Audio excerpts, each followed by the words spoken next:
রহমতুল্লাহি ওয়া বারাকাতুহু। আলহামদুলিল্লাহ ওয়াহদা আসসালাতু ওয়াসসালামু আলা মান লা নাবী বাদা। আউযু বিল্লাহি মিনাশ শাইতানির রাজীম। বিসমিল্লাহির রহমানির রহিম। ওয়া মা আরসালনাকা ইল্লা রাহমাতাল লিল আলামিন। সাদাকাল্লাহুল আযীম। সর্বপ্রথম প্রশংসা জানাই সে মহান আল্লাহ তাআলার, যিনি আমাদের সবাইকে এই পবিত্র মাজলিসে আসার তৌফিক দান করেছেন। আমরা সবাই বলি আলহামদুলিল্লাহ। তারপর লক্ষ কোটি দুরূদ ও সালাম জানাই বিশ্বনবী হযরত মুহাম্মদ সাল্লাল্লাহু আলাইহি ওয়াসাল্লামের উপর। আমরা সবাই বলি সাল্লাল্লাহু আলাইহি ওয়াসাল্লাম। বাইকি পৌঁছাই কামিল মাদ্রাসা কর্তৃক আয়োজিত 2026 সালের বার্ষিক ক্রীড়া ইসলামিক সাংস্কৃতিক প্রতিযোগিতা অনুষ্ঠানের সম্মানিত সভাপতি, বিশেষ অতিথি আমার শ্রদ্ধেয় উস্তাদ ও বিচারক মণ্ডলী এবং আমার প্রিয় ছাত্রছাত্রী ভাই বোনেরা সবাইকে হৃদয়ের গহীন থেকে মুবারকবাদ জানাই। আমার আলোচনার বিষয় সিরাতুন নবী সাল্লাল্লাহু আলাইহি ওয়াসাল্লাম। উক্ত বিষয়ে আপনাদের সামনে সংক্ষিপ্ত আলোচনা করব ইনশাআল্লাহ। আল্লাহ তাআলা কুরআন মাজিদের মধ্যে ইরশাদ করে, ওয়া মা আরসালনাকা ইল্লা রাহমাতাল লিল আলামিন।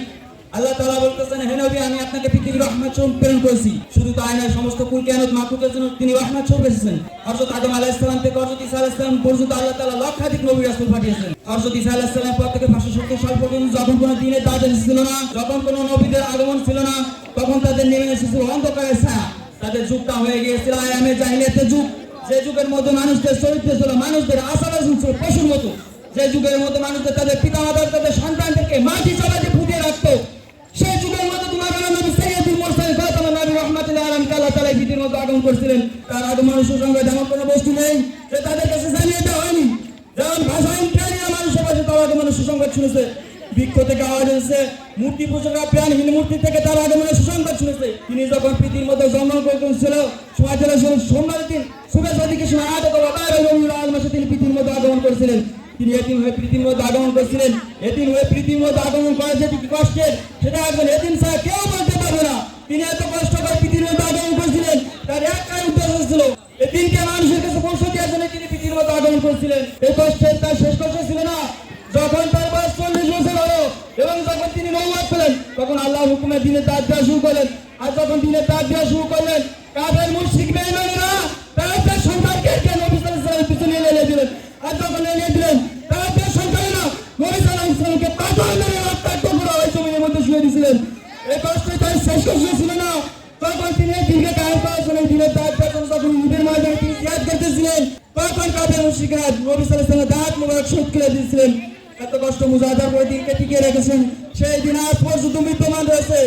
বর্তমান প্রেক্ষাপটে দেখা যায়, বর্তমান বাংলাদেশ সহ বিভিন্ন দেশে কিছু সংখ্যক নাস্তিক মুরতাদিরা এই দিনকে গুরুত্ব দিতেছে। তাদের হয়তো মুসলমানদের সম্পর্কে জানা নেই। মুসলমানের ইতিহাস রক্ত দিয়ে ইতিহাস, মুসলমানের ইতিহাস বিজয় করার ইতিহাস, মুসলমানের ইতিহাস রক্ত দিয়ে দিনকে টিকিয়ে রাখার ইতিহাস। তাই যারা ভাবতেছে মুসলমানরা ঘুমিয়েছে, যারা ভাবতেছে মুসলমানের শুধু হুঙ্কার দিতেছে, তারা ভাবতেছে মুসলমান হুঙ্কার নয়, মুসলমানদের জিহাদ করতে পারে। মুসলমানদের জিহাদ করে তোমাদের মতো নাস্তিক মুরতাদিরা এই পৃথিবী, এই সুযোগ পাবেন এই পৃথিবীতে। আপনাদের সামনে আমার একটাই বক্তব্য, আপনাদের সামনে আমার সিরাত নিয়ে বলার একটাই উদ্দেশ্য। নবী করিম সাল্লাল্লাহু আলাইহি ওয়াসাল্লাম বলেছেন, তার জীবন থেকে যতক্ষণ পর্যন্ত কোনো মানুষ তার জীবন থেকে শিক্ষা গ্রহণ করতে পারবে না, ততক্ষণ পর্যন্ত সাথী মুমিন হতে পারবে না। তার নবী সাল্লাল্লাহু আলাইহি ওয়াসাল্লামের জীবনে পড়ি, নবী সাল্লাল্লাহু আলাইহি ওয়াসাল্লাম কি কষ্ট মুজাহিদা করে সেটা আমরা জানি।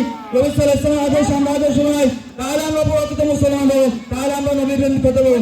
এবার আমরা সংক্ষিপ্ত আলোচনা শেষ করতেছি। আখিরি দাওয়ানা আলহামদুলিল্লাহি রাব্বিল আলামিন। আসসালামু আলাইকুম ওয়া রাহমাতুল্লাহি ওয়া বারাকাতুহু।